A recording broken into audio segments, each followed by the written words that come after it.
Eulogy.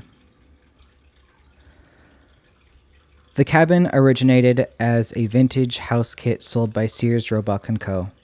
I know little about its initial appearance other than that it was a single story on stilts, and that story would later be moved back up the hill onto a lower floor built beneath it. I've seen photos of Papa standing in the hole that would become the outhouse, and I've seen photos of the cabin sunk up to its throat, the entire length of the stilts consumed as the lake painted her presence across just the cabin's floor.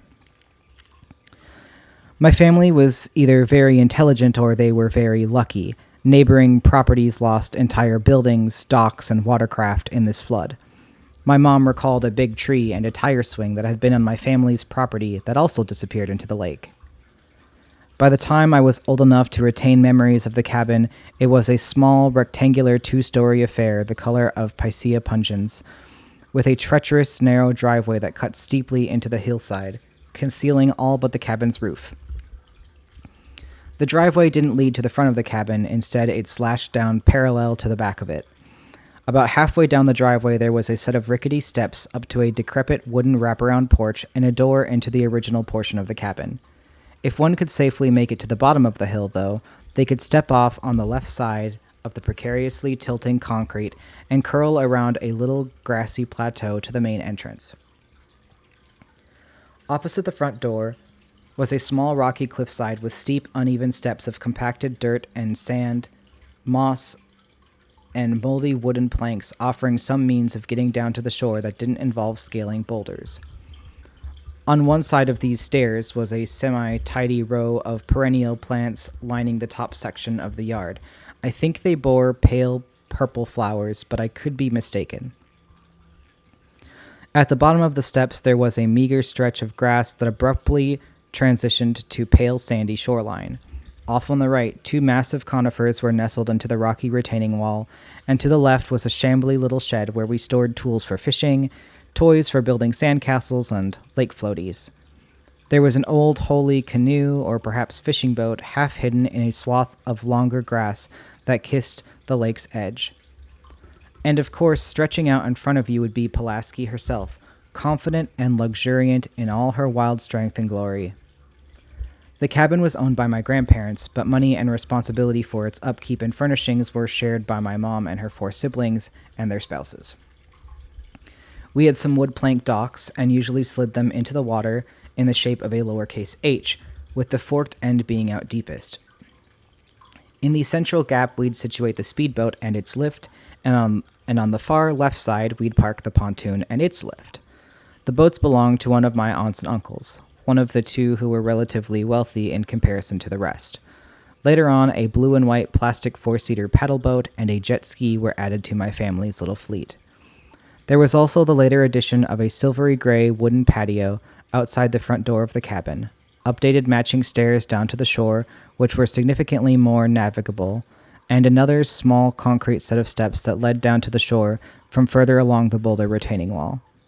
These renovations were conducted to better accommodate Papa as he grew older, and his health declined much more significantly.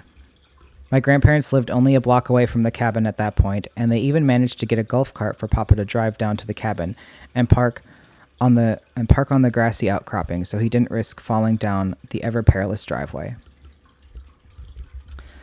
My memories of the cabin are mummified in short bursts of pure, vibrant sensation. I can remember the sound of the front door opening to a dark sandy carpet, and a set of slender stairs with no railing leading to the second floor. I remember the bins of aqua shoes, life jackets, flippers, and goggles tucked underneath the steps. I remember the round table, often with floral tablecloth, and the unique shelf that looked like a string of descending wire bowls that dangled down from a load-bearing post over the table, presenting visitors with various toys and other such odds and ends. I remember the lever tucked in the back corner to turn on the water. I remember the little drawer where the boat keys were kept, the fridge and modest sink, the plain cupboards, the curio with the little yellow container of ancient sugar, and the equally as venerable smell that floated out when you opened the curio door. I remember the half wall in the center of the bottom floor with the raised island behind it and the uncomfortable stools that were worth sitting on because the view out the line of nearly wall-length windows at the front of the cabin was worth an aching rear. I remember the notepads, the pens kept there, and drawing a minute flipbook-style animation of a stick figure crawling beneath an unmemorable company's logo at the bottom of one of the paper tablets. I remember the concrete floor bathroom that for the longest time didn't have a proper door, and a single light bulb with a dangling string that often required me climbing onto the toilet seat or a step stool to reach. I remember the feeling of that concrete on my bare feet. I remember the taste of bubblegum toothpaste. I remember the green couch, which moved around between my aunts and uncles and eventually landed with me, though I have since sold it for lack of room to put it.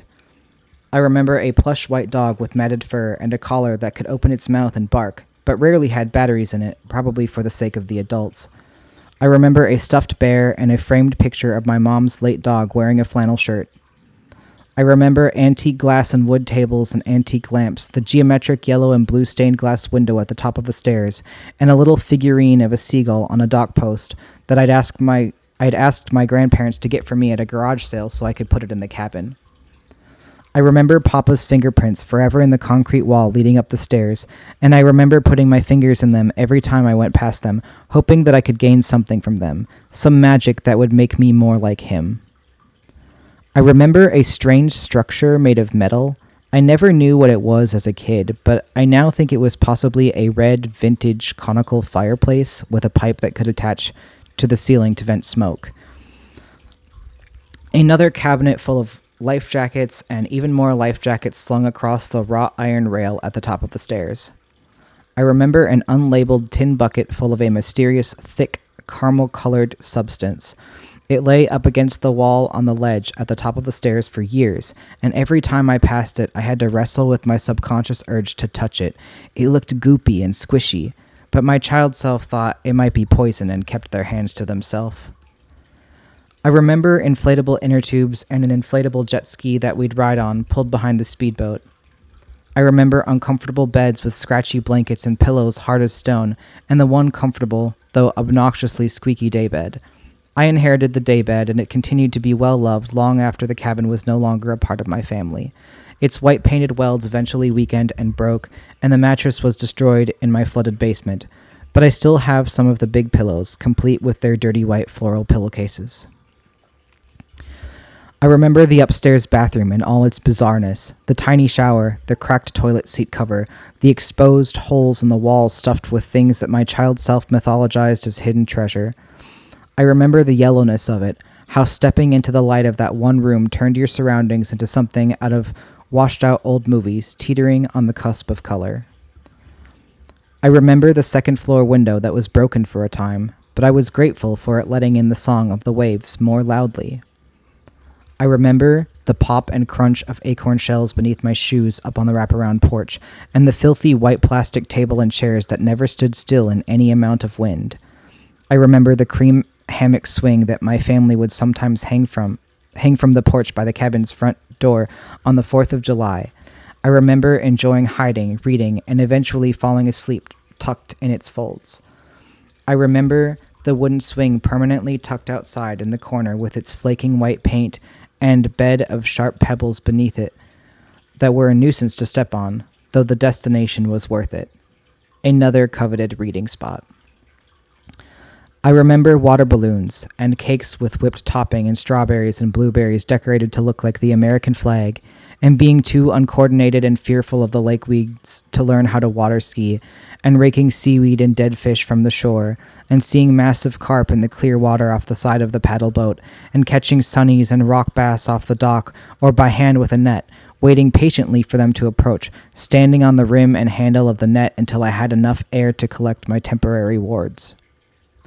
I remember the live well on the pontoon, a miniature world for our catches, crappies, sunfish, large and smallmouth bass, and on rare occasions, the elusive northern pike. I remember my fishing line snapping, likely hooked on a deeply submerged tree, as my mom and I went trolling over the sunken island. I remember swift blows to fish heads, peeling back flesh and washing the fillets in cold water for Mimi to cook later, baked with saltines and butter. I remember stealthily sliding my life jacket off while swimming in the middle of the lake, simultaneously fearful and stubborn, casting a challenge down some 80 feet to the bottom of the abyss beneath me. I dare you to swallow me whole. I remember watching jade and golden forests of lake plants pass under the pontoon, wondering what worlds existed down there. I believed they must have been better and far more welcoming than the ones above.